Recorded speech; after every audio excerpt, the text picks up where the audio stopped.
Well, good evening. It is my pleasure to welcome you to this webinar, collaboration between the Japan House São Paulo and the School of International Relations at Fundação Getulio Vargas.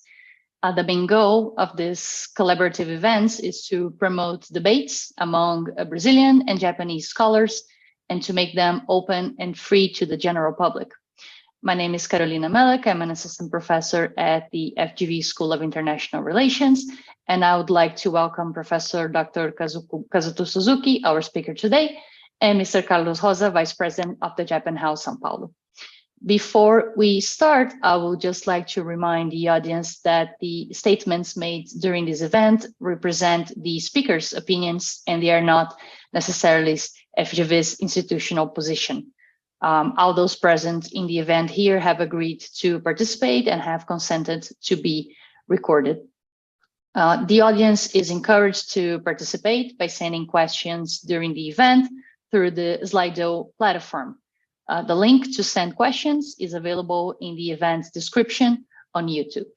So we'll begin tonight's event with a few words by Mr. Rosa, Vice President of Japan House São Paulo. Mr. Rosa, the floor is yours.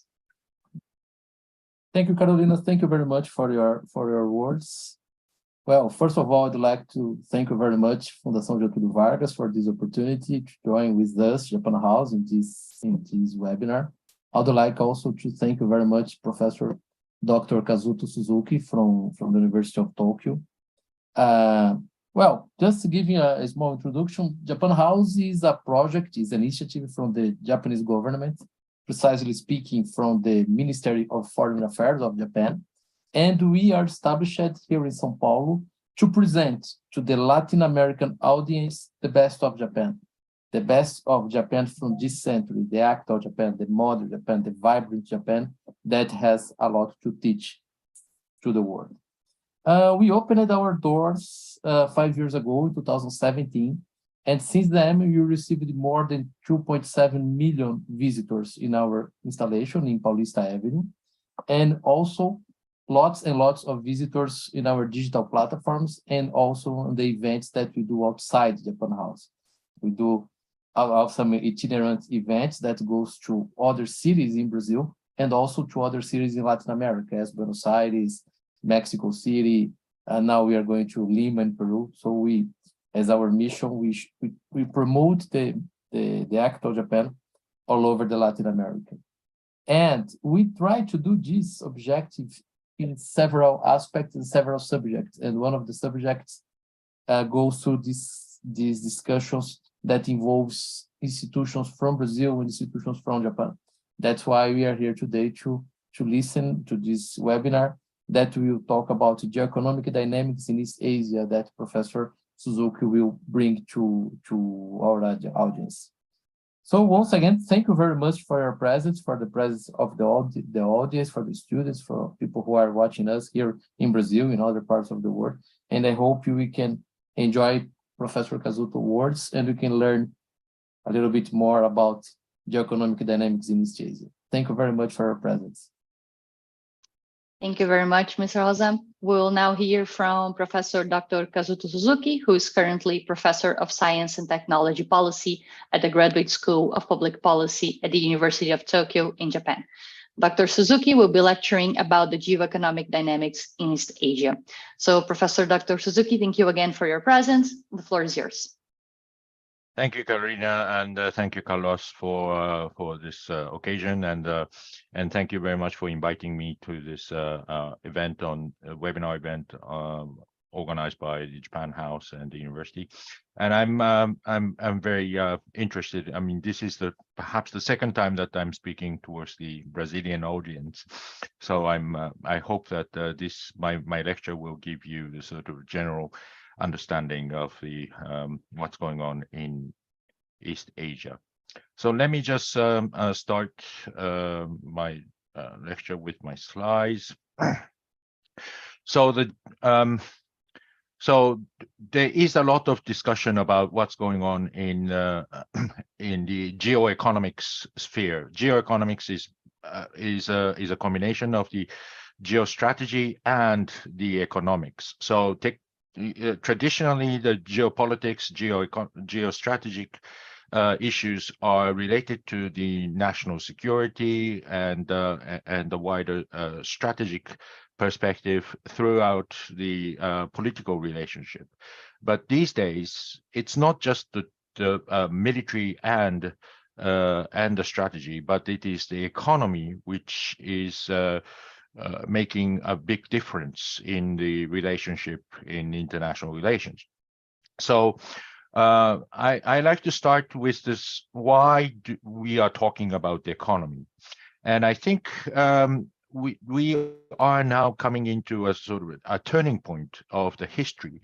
And if we look at from the macro historical perspective, this is a very interesting time. So why it's so interesting is that because the international trade, international economic structure was basically defined after the World War II in the lessons of the very tough time in the 1930s, that the bloc economy, the protectionism, which led to the war, and the world has decided not to go into the protectionist, but to keep the international economic order open. So the open and free trade system was basically a norm of the international economic order. However, because of the Cold War, the norms of the international free trade was basically shared only with the people who are associated with so-called the West. The communist bloc has used a different economic scheme, and there are a number of the newly participating international economy. The former colonies were just a smaller economy. So basically, most of the economic relationship were defined by the major industrialized countries like United States, Europe, and Japan. And these countries shared the idea of the free trade based on the certain notion, the associating notions of the democracy, rule of law, and the human rights. So all in all, these values and the system was called the liberal international order. And the United States was the champion of supporting this liberal international order. However, the things have changed from the end of Cold War. The collapse of Soviet Union and China being as integrated as the member of the international trade, particularly after the accession to the WTO in 2001, the whole world is now under the free trade regime, and there was an understanding that the globalization is conquered the world. There'll be no more a conflict between the states. The economy is the name of the game, and you have all this, everywhere you go, you can invest, you can trade, whoever you want to, and wherever you want to. So this idea of globalization, or let's say globalism, was a driving force in the 1990s and 2000. And this was also very interesting to see that this process of globalization has integrated the countries which doesn't really share the same values, norms, and the principles. The principles of democracy, principles of the rule of law, these are not really associated with them. So the height of globalization continued throughout the 1990s and year 2000. But I think the turning point came around in 2008 when there was a financial crisis, subprime mortgage crisis in United States, and this has led to the global recession, so that most of the industrialized countries have to deal with the financial crisis. But from this crisis, the countries like China and Russia were much more quicker to recover their economic trend because of the strong state-led economy or state capitalism. So the China and Russia became more confident about the political system, and they are just thinking that the authoritarian system is much more beneficial and much more equipped to deal with the crisis of the globalization. So the countries like Russia and China has started to concentrate the power to the state and the power to the certain a group of people. And also there are countries following such autocratic systems such as Turkey or India, or to some extent in Brazil, that the state-led economy is the best case to deal with the globalization. Meanwhile, for the democracies and industrialized countries like G7 countries have continued to deepen the interdependence with the countries like China and Russia. China has been the factory of the world. Russia has been the the provider of the natural resources. And they are deeply integrated into the international economy, and therefore even though there are differences of the political system, there was an expectation that there will be no interference in the economic system.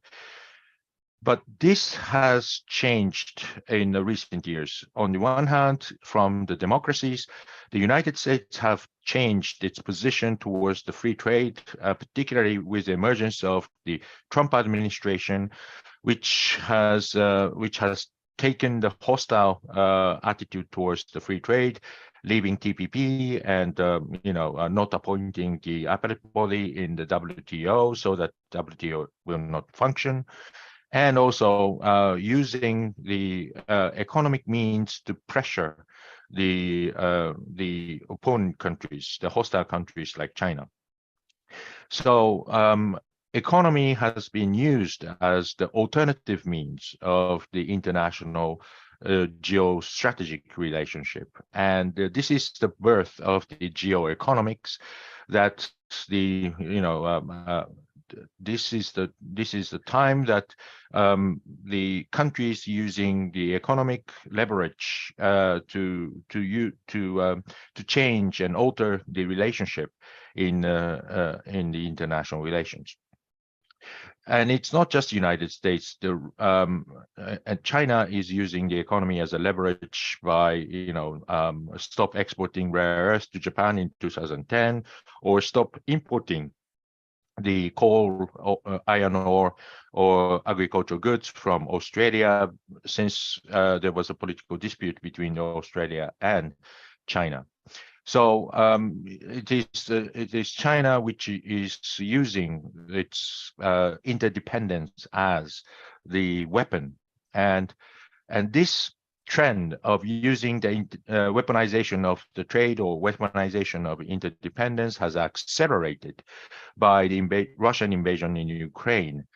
The Western countries have used the economic sanctions against Russia to change the course of actions of Russians. And this is another form of the economic statecraft, that using the economy as a leverage to change the behavior of other country.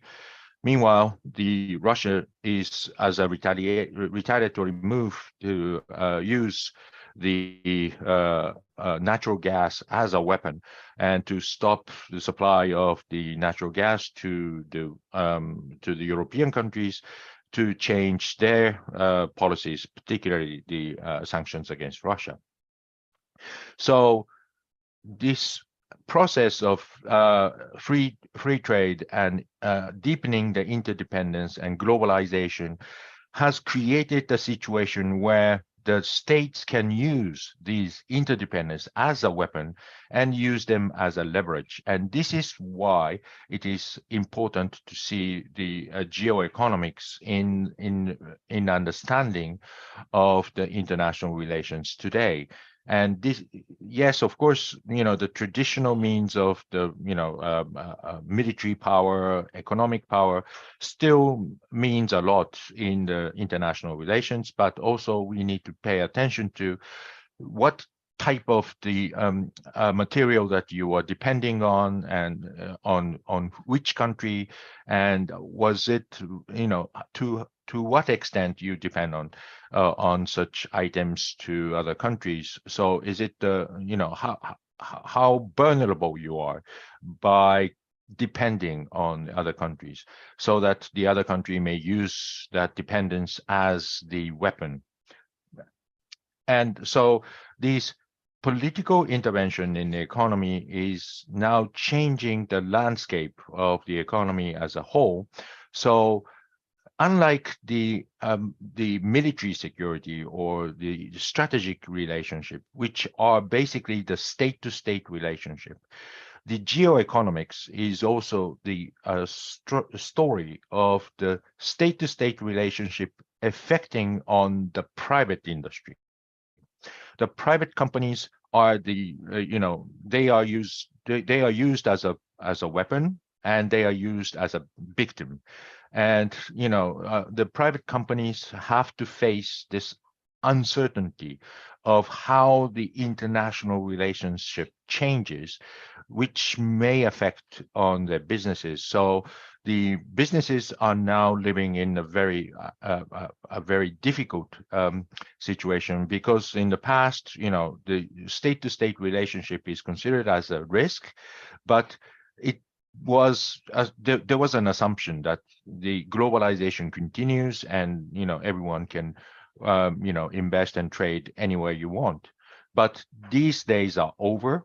The politics and the economy are integrated. There is a fusion of the politics and economy, and eventually the interstate relationship or interstate rivalry reflects on the businesses, and the business have to deal with this changing regulations, the changing the state objectives, and also you have to deal with the situation like Russian invasion in Ukraine, that state may use, if there is a case of the violation of the international law, there'll be exercise of the economic sanctions, and which also affect on the active actions of the private companies.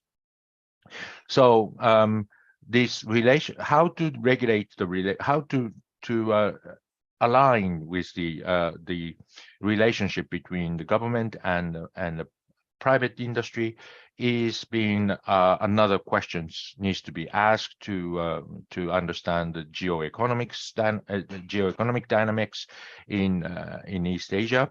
And I think the key word is legitimacy, because the government and the industry have to communicate well to convince that it is necessary to use the economy as the weapon for pursuing the state objectives. So state has an objective, but they are using the private industry, which are not the part of the which is not a part of the government. And also the private industry may leave the country if there is a stronger regulations.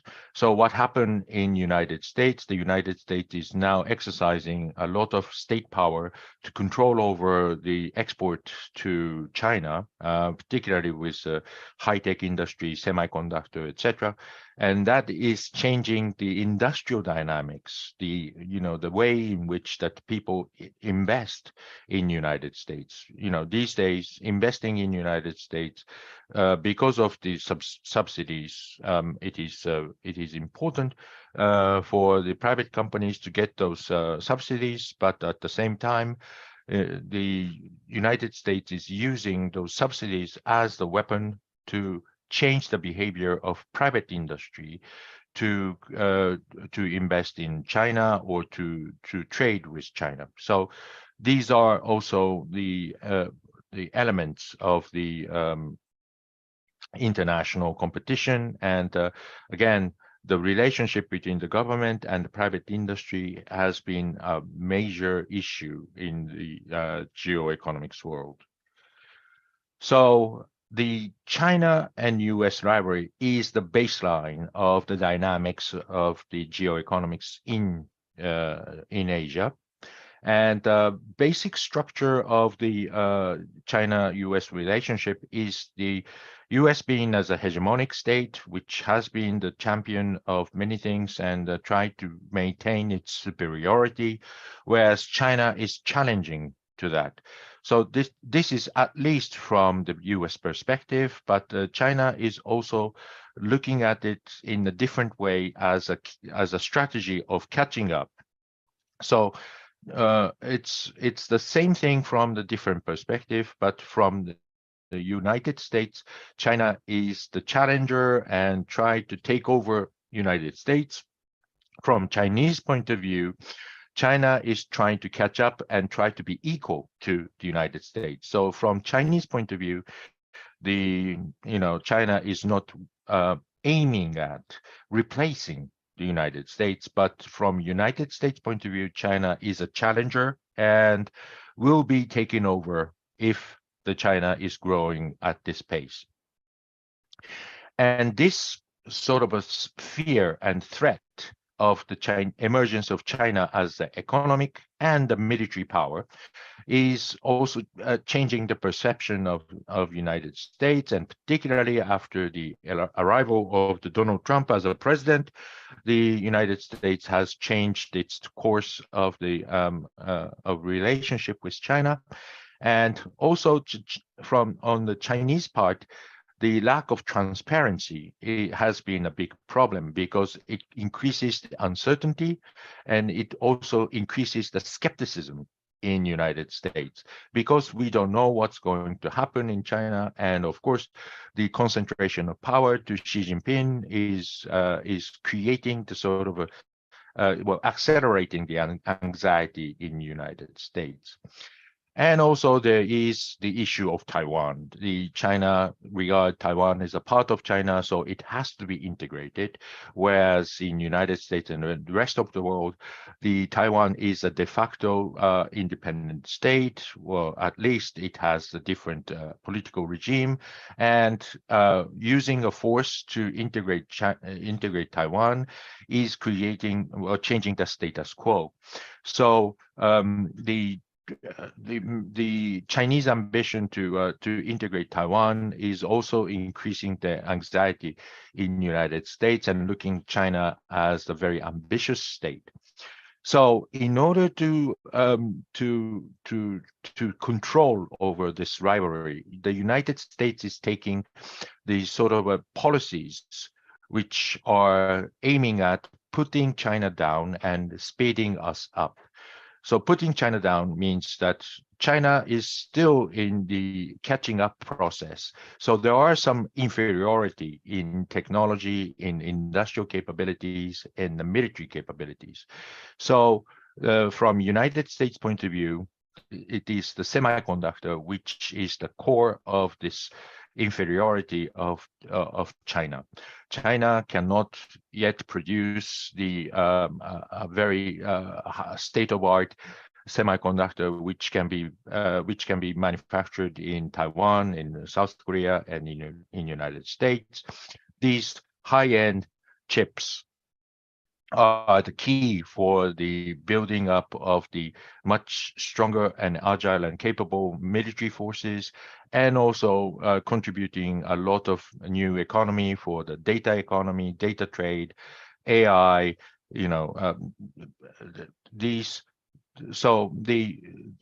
controlling over the semiconductor has been the major focus for in United States to make sure that the Chinese economic and military emergence will be suppressed and putting China down. And meanwhile, the United States is teaming up with Japan, South Korea, and Taiwan to build up the much sophisticated, much capable semiconductor chips. The semiconductor, and therefore is a key for the supercomputers, the quantum technology, AI, robotics, and if the United States and its ally were able to keep this economic and technical advantages, then it will be able to create a gap between China and United States. But doing this is challenging the free trade regimes. The US actions against the free trade, like leaving TPP, rejecting appointing the WTO appellate body, is a part of this process of using the economy as a leverage and trying to push down China, and the speeding us means the United States and its friends and allies, and to create a gap. And also the United States is taking the sort of a very strong tendency of the protectionism, such as the Buy American Act, the CHIPS Plus Act. The CHIPS Plus Act is to, provide a very large sum of the subsidies to invite the semiconductor factories in United States. Also, the Inflation Reduction Act, IRA, has certain clauses that is using the subsidies to change the behavior of companies. The electric vehicles. Electric vehicles are using batteries, and these batteries are the next important things to the semiconductor in the US-China rivalry. But the more than 1/3 of batteries in the world is created in China, and 70% of lithium, which is used for the batteries, are controlled by China. So basically, China is the threat to United States for the important product like batteries. That is the key for the sustainable development, the reusable energy, in this carbon neutral world. So so United States is trying to reduce the dependence on the batteries on China, and the IRA has a clause that if the electric vehicle is using the batteries from China, then there'll be no subsidies to those companies. And those companies like Korean Hyundai or European automakers like Volkswagen is facing a big problem, because this lack of subsidies will change the competitiveness of their product against the American cars. So the IRA has a certain element of protectionism to promote the made in United States, made in USA products to be subsidized, and made in China products not subsidized. So this is another form of protectionism, and this is possible because of the lack of functioning of the WTO. Also, the United States is rejecting the the participation of the Chinese companies in the providing the equipments for the telecommunication network, particularly the 5G, and these are also against the free trade. And furthermore, the shocks of the October 7th. October 7th is the day that may be remembered as a turning point of the U.S. export control policy to strengthen the the export control towards China. And this is not only about the semiconductor itself, but the designs and the contact with the Chinese counterparts, and everything related to the semiconductor is basically prohibited. It's called the presumption of denial. So basically, these are export control, and it requires the licenses, but the presumption of denial means that the government will not issue licenses, but there will be a denial in the first place. So basically, the United States is showing the very strong attitude towards China with regard to the high-tech industry, particularly the semiconductor. But these are very unilateral and protectionist, and that has been a problem for the allies and friends. The United States is asking Japan and Netherlands to follow the same suit and accept the same regulations, because the Netherlands has a company called the ASML. The ASML is the manufacturer of the equipment for the semiconductor, and without this equipment, China will not be able to produce the high-end chips. Also, Japan has a company called the Tokyo Electron, which is also producing the equipment for the high-end chips. So, United States is trying to use these unilateral measures, but also it requires help from the allies. But the allied countries like Netherlands or Japan has a conflicting interest, because if the United States stop exporting to China, then there'll be a huge market in China available because of the lack of the American participation. So Japan or Netherlands are looking for filling the gap and trying to exploit that market. But at the same time, for the security concerns, exporting China these sophisticated equipments are also being very problematic. So Japan, Netherlands, and friends and allies are in a very difficult situation to make a judgment whether to follow the US demand or to exploit the Chinese market. So in this regard, Japan is now creating Japan has established the new economic security promotion law. And this concept of economic security is being a major talking point in Japan, in the United States, and in Europe.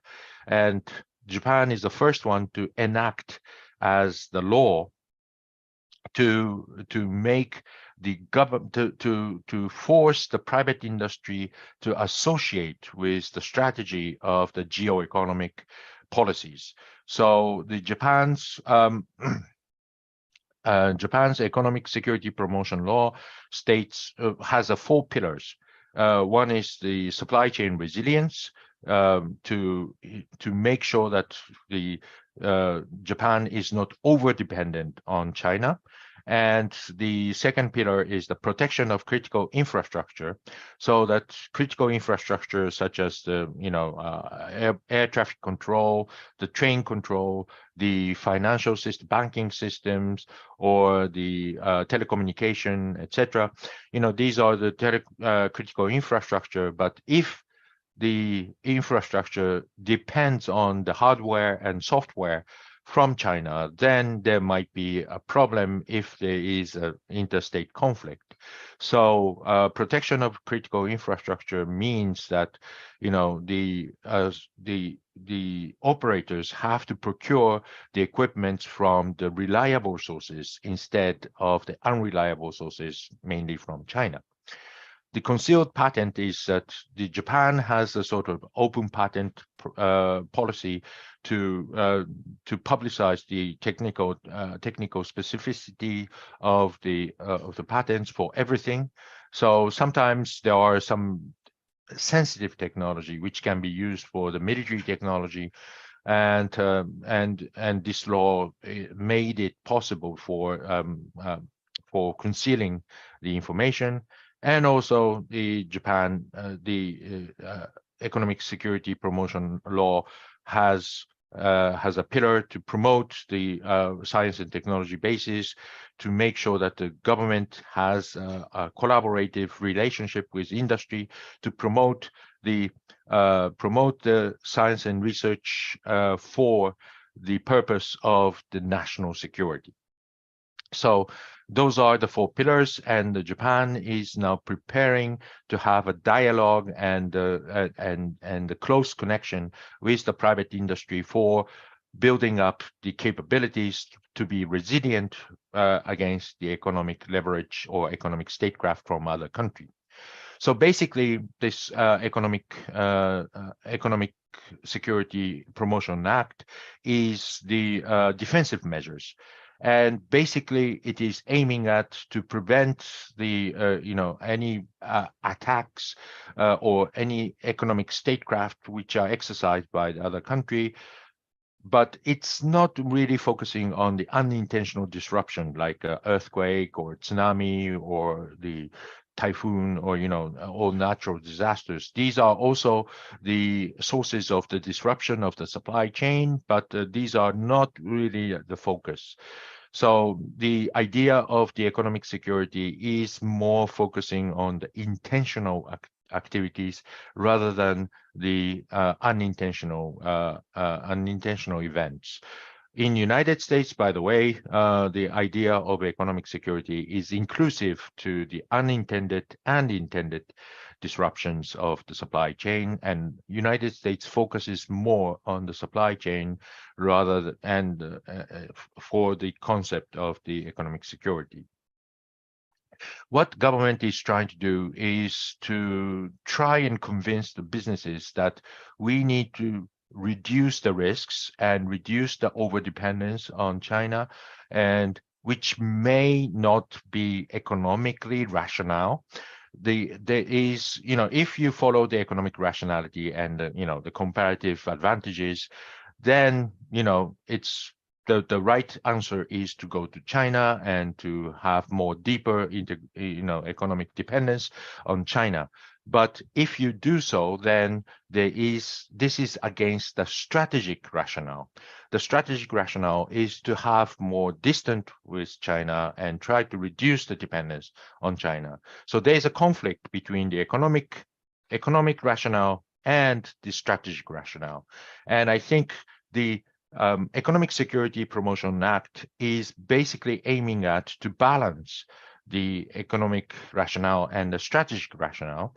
So the government will compensate for the companies that may lose the benefits of using China as a sources, or it will have to bear the cost of changing the supplies or diversifying the supply chain.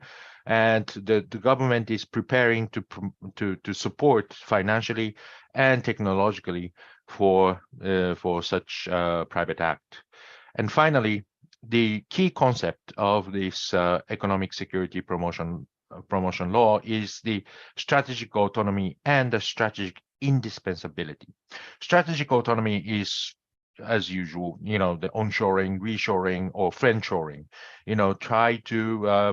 Try to be autonomous and try to reduce the dependence on others, particularly on China and to some extent in Russia. But strategic indispensability is to make other countries depend on Japan. So investing in the R&D, investing in the new technology, investing in the new products that is only available in Japan, so that Japan becomes as an indispensable, so that the other country cannot mess with Japan. So if there is a country which try to exercise the economic statecraft on Japan, then Japan may use this indispensability as a choke point to force other countries to stop that. So this is a sort of an idea of the deterrence, although it's different from the military deterrence. But to be indispensable is the strength of the state, and to be important to this is an important concept in the globalized world, because at the end of the day, it is Japan doesn't have the natural resources like Russia or Brazil, and Japan can only be able to compete in the industrialized world. So I'll stop here, looking forward for the discussion. Thank you. Thank you very much, Professor Kazuto Suzuki. I think this was an incredibly interesting and timely lecture. I believe the words you used of calling this moment we are witnessing as a macro historical change ring very true. I can't stop but avoiding thinking that if we would open an international economics or international political economy textbook of 25 years ago or so, we would read about how amazing it was, the fact that we could get high technology and goods and services from whatever part of the world through global trade and investment.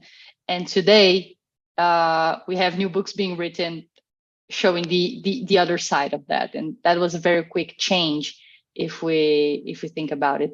I think the key message is that being integrated today in the world economy, in the global economy, means being vulnerable. There's no escape from that. And building trust and legitimacy from the point of view of governments becomes a top priority, and not only in terms of state-to-state relations, but also with the private sector, as you have emphasized. I also like your remarks about how geoeconomics is a story of state-to-state relations that affects the private sector, and we can see that the political risk market right now is very agitated.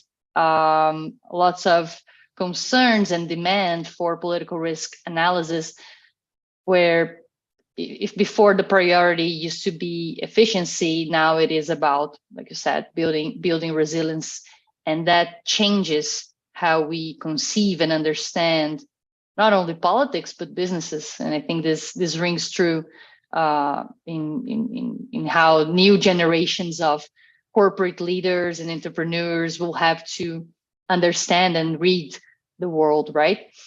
What I think is one point I would like to bring to discussion, and I was thinking as you talked through your analysis, I think we're witnessing a shift in the world where we are perhaps, or we will become perhaps, less integrated.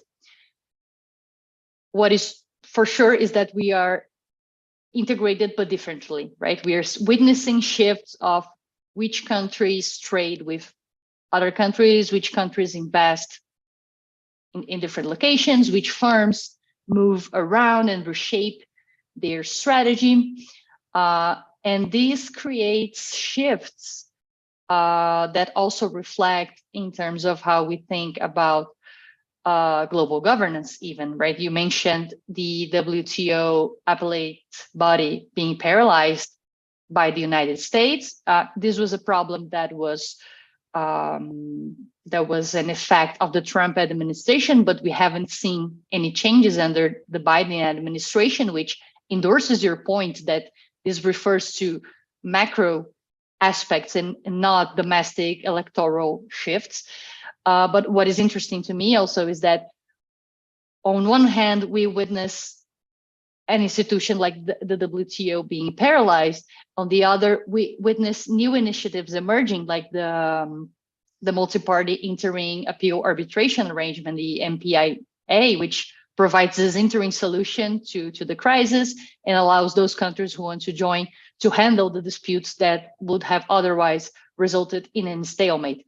So I think it's an opportunity for us as scholars and analysts to watch the shifts and see the changes they provoke, and going beyond the idea that, oh, globalization, some people like to use the word deglobalization, right? I think we're witnessing just a change in how globalization happens, and of course it's a very big change that will definitely require a new set of policies at both the national and at the global level.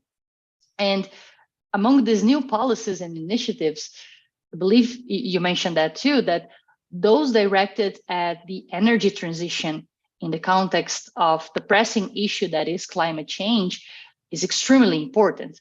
So on one hand, we see that some people would argue that in a world like ours these days, in a world where political risk is so high, uncertainty is so high, we see traditional fossil fuels getting more expensive by the fact of the war and the uncertainty.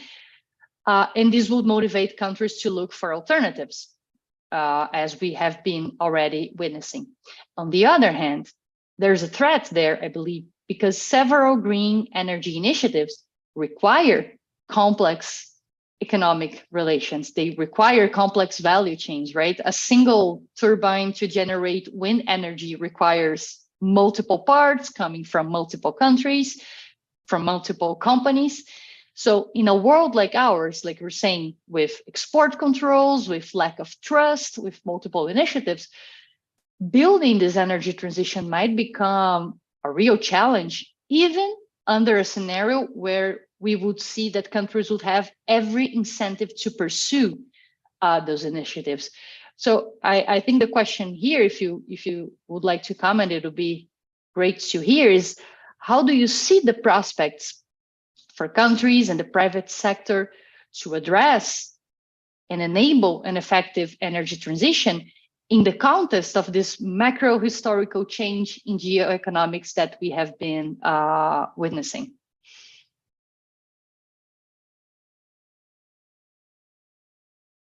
Right.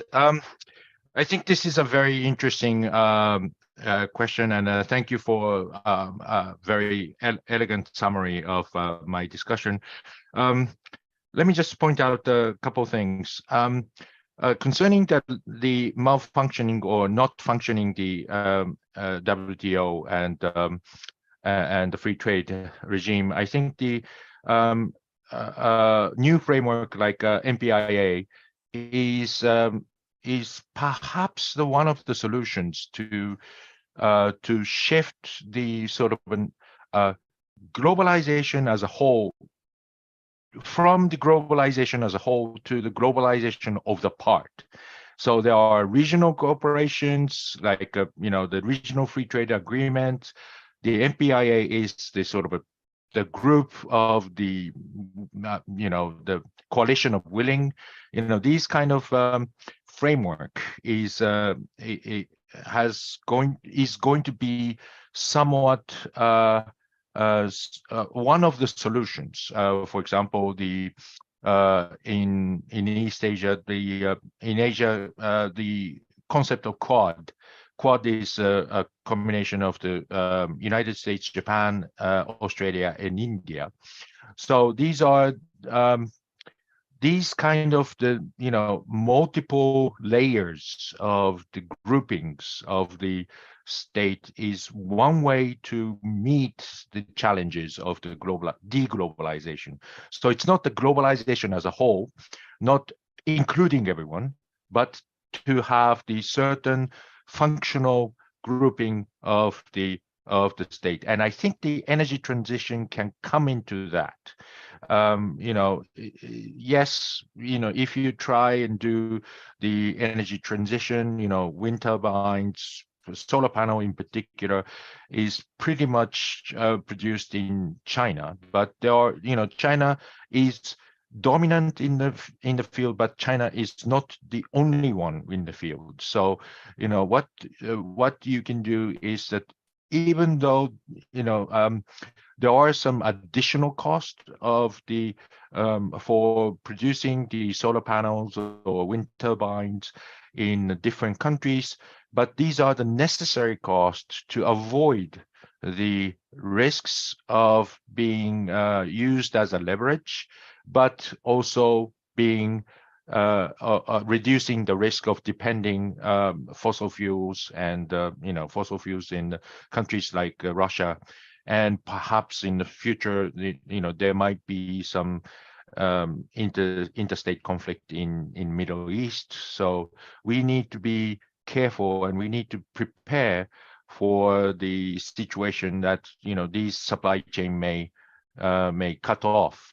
So that in order to do so, we need to build up the autonomous capabilities by introducing more green energy, the renewable energy. And I think this is what happened in Europe, that European countries are now, although they have been already, starting to invest in the green transformation, but at the same, the Russian invasion in Ukraine and the economic sanctions has made it more, reasonable and legitimate for investing in the green transformation. And I think these are also true, but I think, as you said, we depend heavily on this supply chain from Russia or Russia for the material, and China for the solar panel.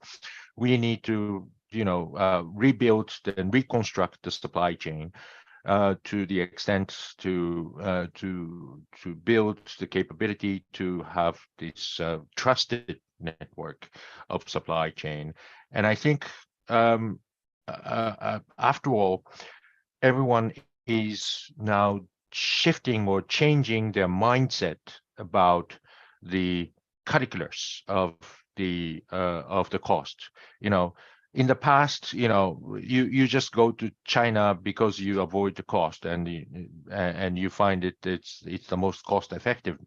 But I think the efficiency is one thing, but you have to balance it with the security. And I think in that sense, the companies are including those risks as a cost, and to shift the shift the mindset from just chasing after the best, cheapest goods, but the second best and second cheapest goods. Excellent. Thank you very much for this very insightful response. I think we still have a couple of minutes, so I thought I would ask you to perhaps comment a little bit more on the Japan's new law on the Initiative for Economic Security, because now, like you mentioned, we see more and more countries developing legal responses to the to the current environment. And I was wondering if you comment to the audience a little bit more on the status of this law, whether we can already see any effects of this law or any reactions from different sectors. You mentioned that the government has been trying to convince and work with companies to demonstrate the importance of reducing dependence from China and trying to devise different incentives.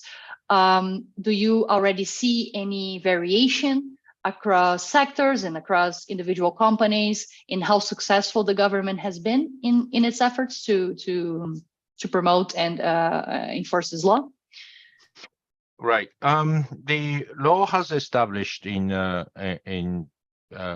May this year, but it hasn't fully implemented yet.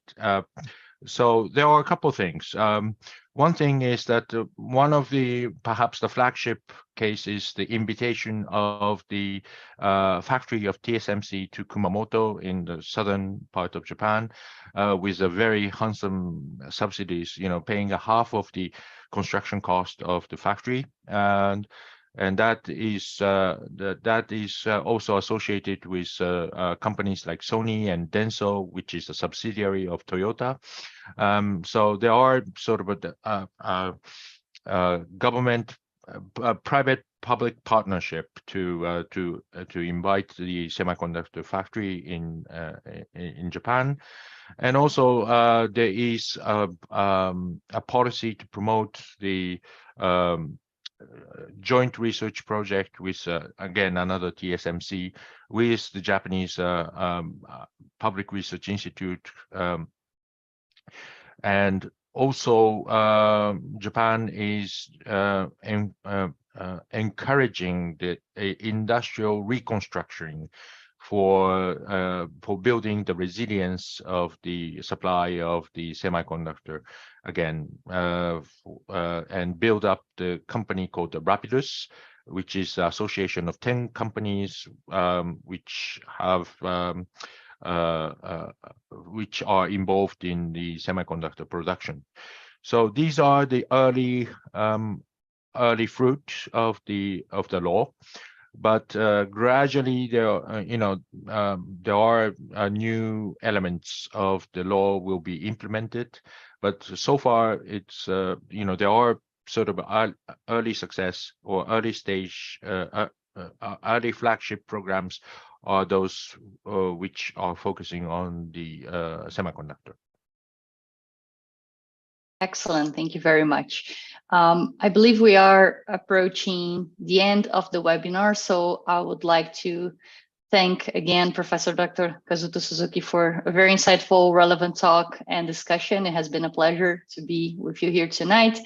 Many thanks to Mr. Carlos Rosa, the Japan House team, the FGV team for making this webinar possible. And of course, many thanks to our audience for watching our discussion.